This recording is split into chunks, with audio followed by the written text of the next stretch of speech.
So you just turned on your car and you see this light right here. That is the transmission overheating warning light. And this light right here may be the last alert you receive before heat begins damaging the transmission internally. But it would be wrong of you to immediately assume the entire transmission is failing or going bad. Why? Because the cause or trigger for that light could sometimes be something as little as low fluid, a leak, blocked airflow, a failed radiator fan, an overloaded vehicle, or even a temperature sensor falsely reporting that the transmission is hot. In this guide, I will be showing you how you can fix and reset your overheating transmission safely, and I will even help you determine whether the transmission is genuinely overheating or it is just receiving a false temperature signal. You will be able to inspect the fluid and cooling system, identify the most likely fault, fix the repairs that can safely be completed at home yourself, and then reset the overheating warning light correctly. But the moment this warning appears, ease off the accelerator and pull over on safe, level ground. Do not continue climbing a hill, towing a trailer, or pressing harder on the accelerator. Shift into park, apply the parking brake, switch off the air conditioning, and read the exact message displayed on the dashboard. Check your owner's manual for the cool-down procedure. Some manufacturers tell you to leave the engine idling in park so the transmission pump continues circulating fluid through the cooler. Others tell you to shut the engine off. Follow the instruction written for your vehicle. Allow 15 to 30 minutes for the transmission to cool. Give it more time after towing, driving through deep sand, climbing a steep hill, or spending a long period in stop-and-go traffic. Stop here and arrange for a tow when you smell strongly burned fluid, see smoke, find fluid pouring from the vehicle, hear grinding, or cannot engage drive or reverse. Also tow the vehicle when the engine speed rises but the vehicle barely accelerates. That is transmission slip, and every additional press of the accelerator creates more heat. Once the vehicle has cooled, connect an OBD2 scanner that can communicate with the transmission control module. A basic scanner that reads only engine codes may not display transmission codes or transmission fluid temperature. Do not clear anything yet. Record every code and save the freeze frame data.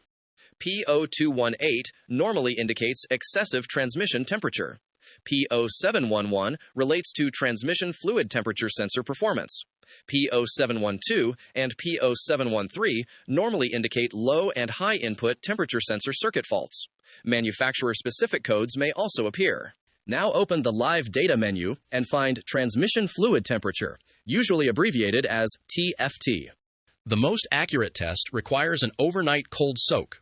Before starting the engine the following morning, switch the ignition on and compare the TFT reading with engine coolant temperature and outside air temperature. All three readings should be reasonably close. Suppose the outside temperature is approximately 20 degrees Celsius. The coolant reads 21 degrees, but the transmission reads 110 degrees before the engine even starts. The transmission cannot genuinely be that hot. You have a sensor, connector, or wiring problem. When the readings start close together, but the transmission temperature rises rapidly after you begin driving, the overheating is real. Follow the mechanical cooling and fluid checks. Here is the first repair path, correcting low transmission fluid. Find the exact fluid specification and checking procedure for your vehicle. Conventional automatic transmissions, CVTs, and dual clutch transmissions require different fluids. Never choose fluid based only on a bottle saying universal. The container must list the precise specification required by your transmission. When your vehicle has a transmission dipstick, park on level ground and bring the fluid to the temperature specified by the manufacturer. Many vehicles require the engine to idle with the selector in park. Some specify neutral, so confirm the procedure before checking. Hold the brake and move the selector slowly through every gear, pausing for several seconds in each position. Return it to the required position. Remove the dipstick, wipe it clean, insert it completely, and remove it again. Read both sides. When one side shows fluid smeared farther up the dipstick, use the lower, clearly defined reading. Add the correct fluid only after confirming that the level is low. Fit a clean funnel into the dipstick tube and add approximately 100 milliliters. Wait for the fluid to drain into the transmission, cycle through the gears again when the procedure requires it, and recheck the dipstick. Continue adding small quantities until the level reaches the correct mark. Do not pour in an entire bottle. Even a relatively small overfill can allow rotating components to whip the fluid into foam, reducing lubrication and hydraulic pressure. Now find out why the level became low. Transmission fluid is not normally consumed like engine oil. A low level usually indicates a leak. With the engine off and the vehicle cool, clean the wet area using an appropriate degreaser. Dry it, start the vehicle, and watch for the first point where fresh fluid appears. Do not assume that fluid collecting at the bottom identifies the leak. Airflow and gravity can carry it away from its source. A loose threaded cooler line fitting may only require tightening to the manufacturer's torque specification. Do not keep turning it until the leak stops. Over-tightening can damage the fitting, radiator, or transmission case. When the connection uses an O-ring, sealing washer, or retaining clip, drain or capture the fluid below that connection. Release the line and replace the damaged seal with the correct transmission-compatible part. Lubricate a new O-ring with clean, specified transmission fluid before installation. Reconnect the line completely, restore the fluid level, and check the connection while the engine runs. Replace a cracked external rubber cooler hose instead of trying to seal it with tape. Obtain transmission cooler hose with the correct internal diameter, temperature rating, and pressure rating. Allow the system to cool, place a drain container underneath, and release the hose clamps or fittings. Remove the damaged hose, compare its lengths and routing with the replacement, and install the new hose without twisting, stretching, or allowing it to contact exhaust components or sharp edges. Use the correct clamps or factory fittings. Refill the lost fluid, start the engine, and inspect both ends of the hose for leaks.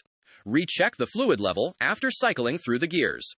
When fluid leaks from the pan gasket, confirm that it actually comes from the gasket and is not running down from above. Drain the fluid according to the service procedure. Loosen the pan bolts gradually and support the pan as you remove it.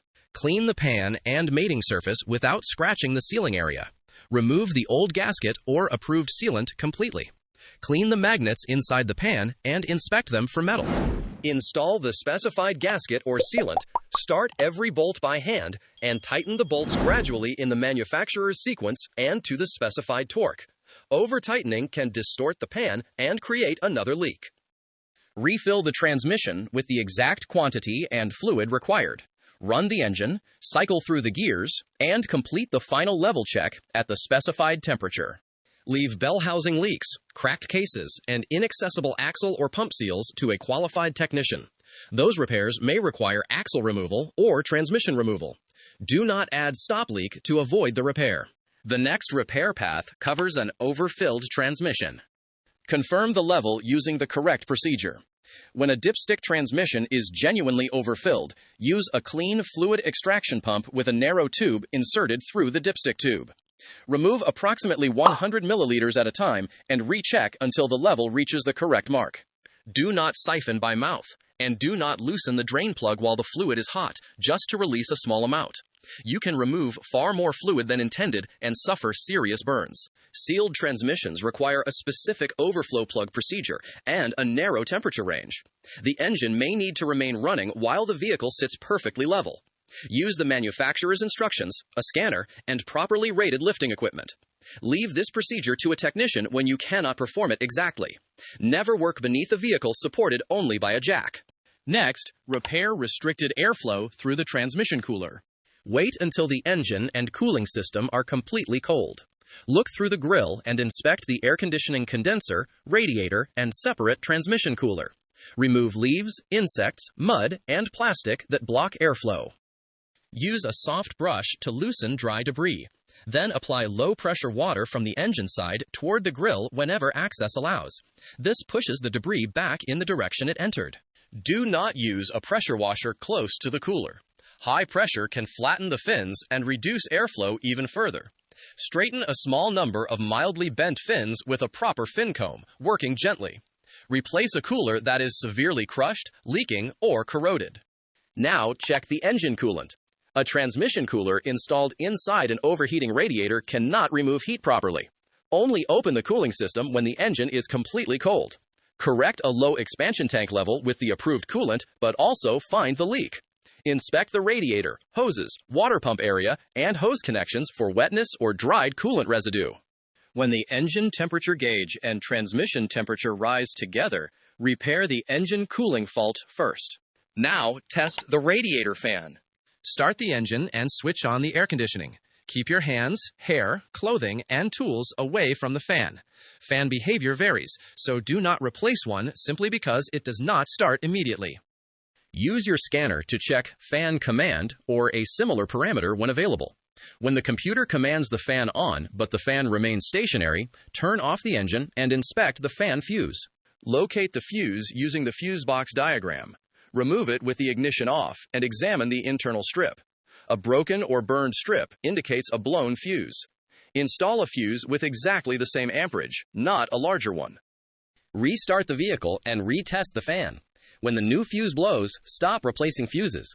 A shorted wire or failing fan motor is drawing too much current.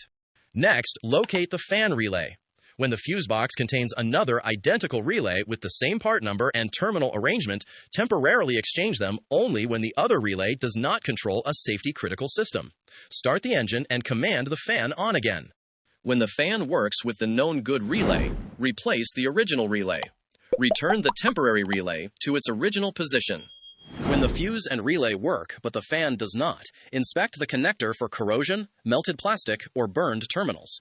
On a simple 2-wire fan circuit, use a wiring diagram and multimeter to confirm power and ground while the fan is commanded on. Correct power and ground with a stationary fan point toward a failed motor. Disconnect the battery when the manufacturer's procedure requires it. Unplug the fan connector, remove the upper covers or intake duct blocking access, and unbolt the fan shroud. Lift the assembly away carefully without damaging the radiator fins. Transfer any required shrouds or modules to the replacement assembly. Install it securely, reconnect the wiring, and restore the battery connection. Start the engine, command the fan on, and confirm proper operation. Leave variable speed fans and electronically controlled fan modules to a professional when you cannot confidently identify the circuit. Applying battery voltage directly to the wrong terminal can damage the fan controller or vehicle computer. Now follow the false temperature repair path when your cold soak readings show an impossible TFT value.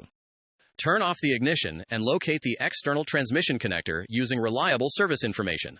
Disconnect it and inspect for water, transmission fluid, green corrosion, bent pins, loose terminals, and broken locking tabs. Remove light corrosion with electrical contact cleaner designed for automotive electronics.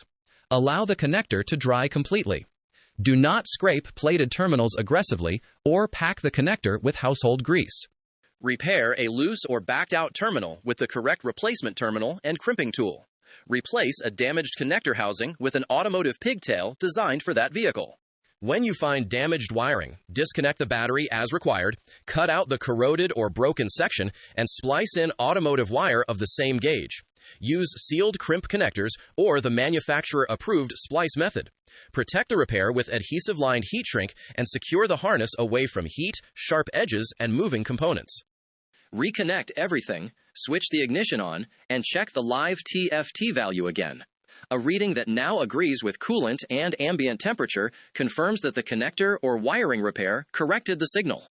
When the reading remains impossible and your testing confirms that the sensor has proper reference voltage, ground, and wiring continuity, replace the temperature sensor. Some transmissions use an accessible external sensor.